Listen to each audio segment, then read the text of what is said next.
So I'll be reading from this book on my Kindle, Mental Health and Ancient Egyptian Psychology by Dr. Muata Ashby, 2026, available on Amazon.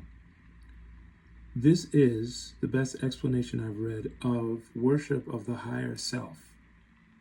When we're praying, we're really praying to our own subconscious, because that's where our higher self exists.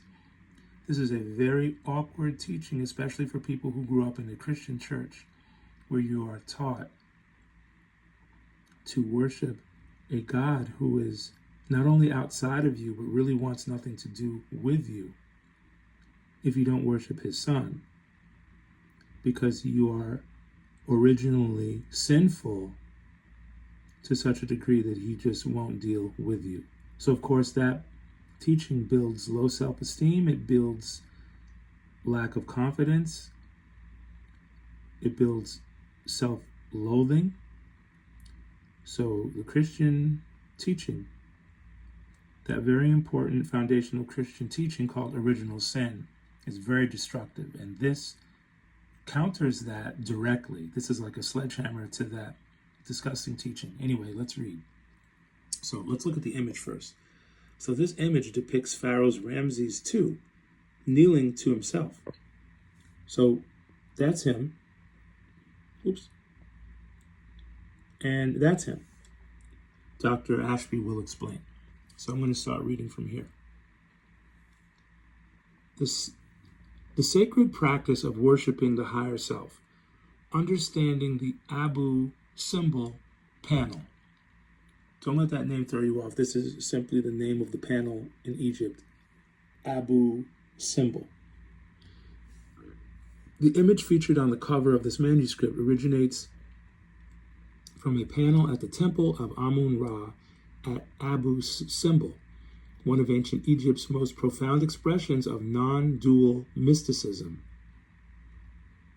This relief depicts Pharaoh Ramses II in a posture of humble devotion, kneeling before a seated figure that bears his own royal name and insignia, yet is accorded a distinctly higher spiritual status than his ordinary human identity.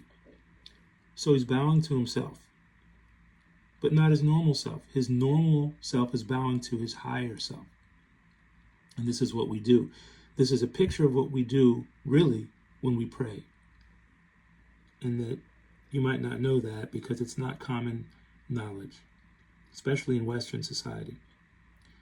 This iconographic teaching represents one of the most direct visual expressions of what the ancient Egyptian sages called worshiping oneself as divine, a practice that forms the cornerstone of the spiritual psychology teachings presented in the instructions of sage Amenemopet and throughout the Natarian wisdom tradition. I'll explain that last sentence. Sage Amenemopet, they got those long names in Egypt, is the scribe whose writings this book is based on. Natarian wisdom is another way of saying ancient Egyptian or Chemetian wisdom, because ancient Egypt is a Greek name. Egypt is Greek. Kemet is a more accurate name, because we don't want to use names that other people give us, but we'll say Egypt just for identification purposes. But if you hear ancient Kemet, some people spell it with an H, Khemet, or Kemet. That's Egypt. So let's go on. This iconography, that means this picture, is depicting something both humbling and elevating for contemplation. Not worship of a separate tutelary divinity as being divine. I'm not sure what tutelary means, but the main point is you're not worshiping a separate identity as divine, but recognition of oneself as having a divine being that transcends the temporal ego personality. So y'all have heard of the ego, most readily identified with or associated with Freud, the Western psychoanalyst. He didn't make the term up though, but he is most famously associated with it. So the ego, a lot of people would say incorrectly that the ego is evil. The ego is simply your personality in this material world.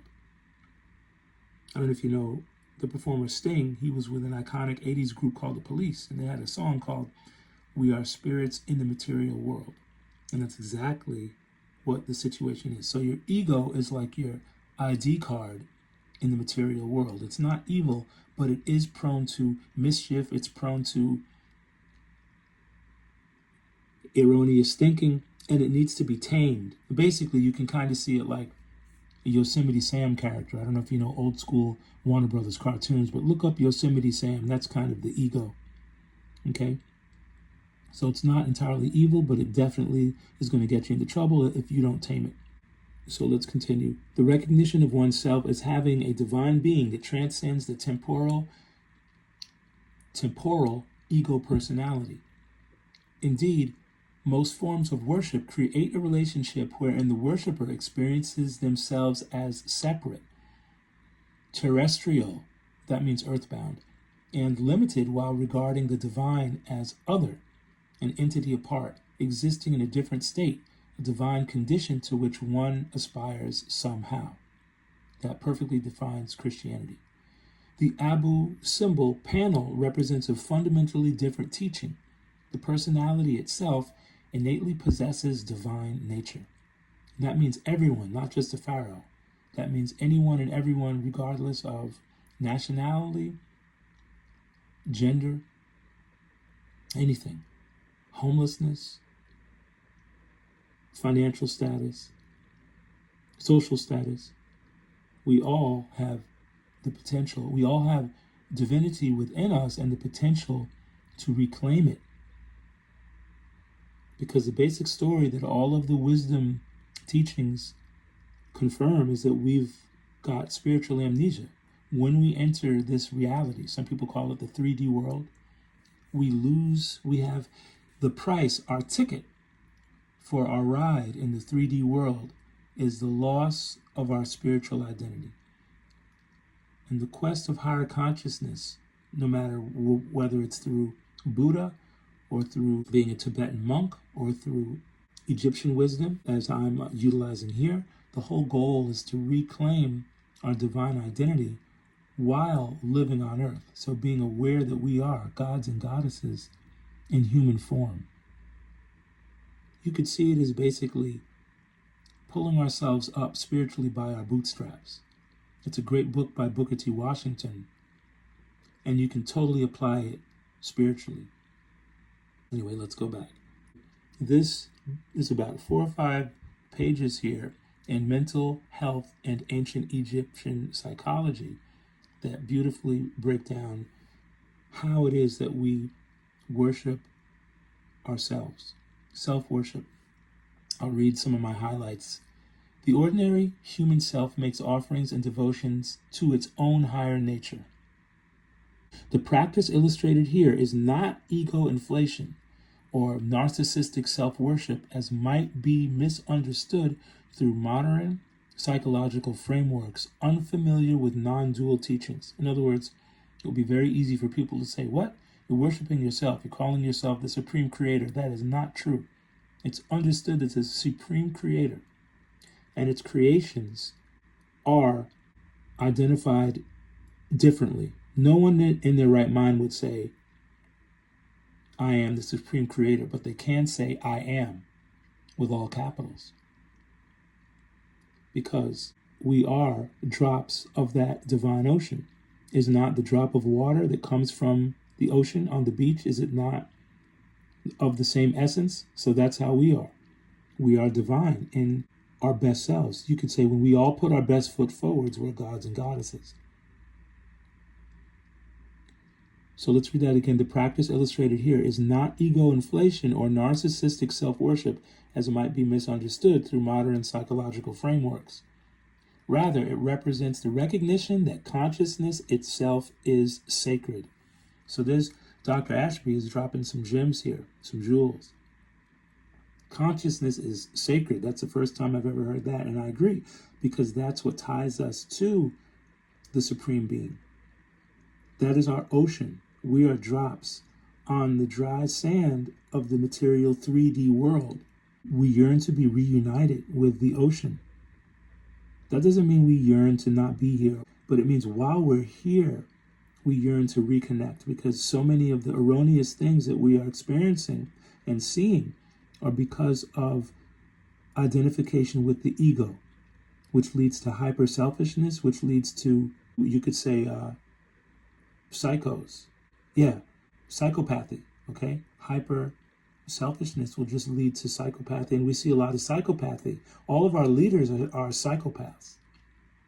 So we're living and breathing, air of psychopaths. It's in our entertainment, it's in our education. So the process of striving for higher consciousness is we're cleaning ourselves up. We're really revealing what's always been inside. It's not an acquisition of something outside of us. It's a revealing of what's inside. It's such a beautiful teaching because everyone has it. Even a person that you might have a person that you despise, that person has divinity within them. And that's why it's best to acknowledge humanity. Even if you don't agree with a person, even if you don't like them, you should not dehumanize them. Because that's the worst thing a human being can do to another human being is dehumanize them. Listen, they might even be a serial killer. They might be deserving of capital punishment. But they're still a human being. That's what makes their actions so awful, is that they are a human being. So you have a situation in India where there's a class of people actually called the untouchables, and I think that's one of the most horrible things on the planet. And especially as a so-called black person, I know what that is, to be an untouchable, to be the least, to be regarded as the least. So they, that should be illegal. So hopefully in the new world that we're trying to create, we won't allow such crimes to be created. We won't allow a nation to call certain sections of its own society as untouchables. That's a crime. We should all go over to India and tell them to, stop doing that or else. In the same way, we should not allow Israel to just go around and bomb whoever it wants to. Those things, I hope that they're crimes in the world to be. We have to want a better world, a new world. Don't let these people dictate your imagination with their little, Game of Thrones and Hunger Games and all these things. Yeah, it's okay to watch certain TV shows, but understand that they're trying to mold your imagination. And if left to its own devices, your imagination will be much more healthy than big entertainment, than big media, than anything that they can come up with, because it's always laced with some type of poison. Anyway, that's a whole other topic. Love y'all. Take care.